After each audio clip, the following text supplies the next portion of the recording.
सभा के चुनाव होने हैं, क्या जेजेपी और बीजेपी गठबंधन में लड़ेंगी या अलग लड़ेंगी? भविष्य के घर में कुछ बातें हैं और उन पे आज चर्चा नहीं हो सकती। हमने गठबंधन धर्म को बड़ी मजबूती से निभाया है। आज देश के अंदर कोई दूसरा विकल्प नजर नहीं आता। जननायक जनता पार्टी और भारतीय जनता पार्टी एक अच्छी सरकार चला रही हैं, 5 साल चलाएंगे। इससे ज्यादा कोई भी फैसला अगर होगा वो दोनों पार्टियों की लीडरशिप करेगी। क्या इसमें ऐसा होगा कि लोकसभा की सारी सीटें बीजेपी लड़े और विधानसभा में समझौता हो, कैसा होगा, या लोकसभा भी मांगेगी अगर समझौता होता है? मैंने कहा कि इस तरह के फैसले पार्टी की सीनियर लीडरशिप लेती है और निश्चित तौर पर जननायक जनता पार्टी ने 6 लोकसभा की रैलियां अभी तक की हैं।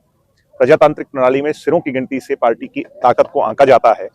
अभी तक जो भी रैलियां किसी भी राजनीतिक दल की हुई हैं उसमें अव्वल हमारी रैलियां रही हैं। ऐसे में हमारी ताकत जो है वो निरंतर बढ़ रही है, लोगों का आशीर्वाद मिल रहा है। अब इसके बाद दोनों पार्टियों की सीनियर लीडरशिप क्या तय करती है ये भविष्य के घर में है। अभी सोरेन को ईडी ने गिरफ्तार किया है, इससे पहले और भी गिरफ्तार है, हुड्डा को भी कई बार ईडी ने बुलाया, क्या कहेंगे इसके बारे में? मैं बाकियों की तो जानता नहीं, ना झारखंड से या दूसरे प्रदेशों से प्रांतों से मेरा कोई वास्ता है। जो भूपेंद्र हुड्डा जी ने कुछ ऐसे बीज बोए हैं जो वो कहते हैं कि खुद ही काटने पड़ेंगे, तो वो फसल को खुद ही काटेंगे। आज नहीं तो देर नहीं तो सवेर काटेंगे। एक 80 साल के बुजुर्ग को प्रताड़ित कर 10 साल की कैद उन्हें सुनाई थी। निर्दोष अजय सिंह चौटाला को 10 साल की कैद सुनाई थी, जिनका कोई लेना देना हरियाणा में सरकार में नहीं था। तो कभी ना कभी तो भगवान जो है वो न्याय करता है। वो न्याय, मैं तो ये कहूंगा, वैसे तो जेल किसी को ना देखने को मिले, ऐसा बुरा दिन क्यों देखने को मिले, मगर न्याय जो है वो परमात्मा के तराजू में और अदालत के तराजू में, दोनों में तोल के होता है। तो जैसी करनी वैसी भरनी। वो कह रहे हैं जांच एजेंसियों का दुरुपयोग हो रहा है, तो अगर आज दुरुपयोग हो रहा है तो फिर दुनिया का सबसे बड़ा गुनाह तो खुद भूपेंद्र हुड्डा ने किया हुआ है। तो क्या कांग्रेस में आप नजर आप देख रहे हैं कि दोनों तरफ से? हम तो बड़े खुश हैं, हम बहुत खुश हैं, हम निश्चिंत हैं और हम इनके आभारी हैं। जब तक ये ऐसे ही फूट चलती रहे तो हमारे को बहुत फायदा है इसका। तो इसकी चर्चा ही ना करो, ना आप करो ना हम करें, तो ये सिर्फ फुटबॉल यूं ही करते रहे। अभी सिर्फ फुटबॉल नहीं हुआ है, अभी तो धड़ेबंदी हुई है, दोनों गेयर अप हो रहे हैं। और फिर ये सिर्फ फुटबॉल होगा जब चुनाव में टिकटें बटेंगी, तब जो है ना आपस में कांग्रेस में जूतम फजीती का जो कल्चर है वो हमें देखने को मिलेगा। आज केंद्र सरकार का आम बजट पेश हुआ है, जिसमें जो भाजपा है वो इस समावेशी बता रही है इस बजट नहीं, आम बजट नहीं है, इंटरिम बजट है। इंटरिम बजट होता है कि अब जो सरकार रहा समय है, इसको टाइम बता रहा है, तो क्या कहेंगे इस बारे में? नहीं, इंटरिम बजट जो होता है वो फॉर द टाइम बीइंग का बजट होता है। और अब तो समय लोकसभा चुनाव में नहीं बच गया है, फिर भी सरकार ने जो जो बातें कही हैं, मुझे उम्मीद है कि वो प्रोग्रेसिव देश के लिए और आगे बढ़ने की बात होगी। देश आगे बढ़ा भी है और देश और आगे बढ़े। आपने बड़ी बात की जो खुली रोड को लेकर, अब वोट जब मानेंगे जब इसमें काम शुरू हो गया, क्या कहेंगे? नहीं, निश्चित तौर पर आप लोगों की भी ये मन की दुविधा है और हमारे मन का मलाल है कि जल्द से जल्द इस पर काम शुरू हो।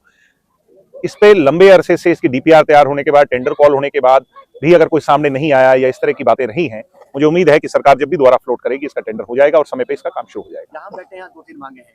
एक तो नगीना तहसील बहुत पुरानी तहसीलों को सब तहसील में पूरी तहसील का दर्जा दे दिया गया।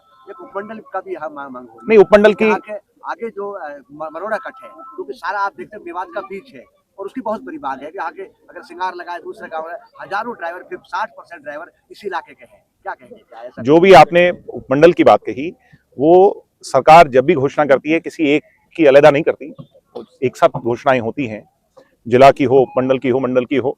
तो मुझे उम्मीद है कि सरकार अब चुनाव से पहले लोकसभा के या चुनाव के बाद करेगी, ये तो भविष्य के उसमें है, हमारे सामने आएगी। मगर मुझे उम्मीद है इस सरकार के अंदर जो हमने वादा किया था हम पूरा कर लेंगे।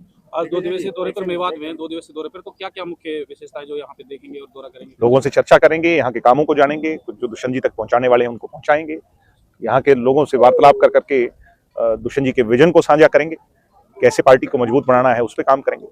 दिग्विजय जी, लोकसभा और विधानसभा चुनाव जैसे नजदीक आ रहे हैं, आपकी पार्टी कुछ नेता पाला बदल रहे हैं लगातार, क्या कहेंगे? नहीं, मैं क्या कहूँगा, वो उनकी इच्छा है। पर राजनीतिक तौर पर जो है ये जब चुनाव नजदीक आता है तो सभी पार्टियों में इस तरह की खलबली हो जाती है और ये चीजें कोई मैटर नहीं करती। पार्टी जो होती है वो माँ का रूप होती है, बड़ी होती है। कई बार किसी को गलतफहमी हो जाए तो उसका क्या इलाज है, तो मैं इस बात पे और ज्यादा नहीं। चंडीगढ़ में मेयर का जो चुनाव हुआ है उसको आप कैसे देखते हैं? नहीं, मैं तो इसको ऐसे ही देखता हूँ, मैं जो डेमोक्रेटिक तरीके से होना चाहिए, जो भी हो वो पाक साफ हो, जनता के सामने हो और कोई भी चीजें जो बिहाइंड द कर्टन्स ना हो। गड़बड़ी मान रहे हैं आप? नहीं, मैं तो नहीं मान रहा गड़बड़ी हुई है, मगर गड़बड़ी ना हो, मैं ऐसी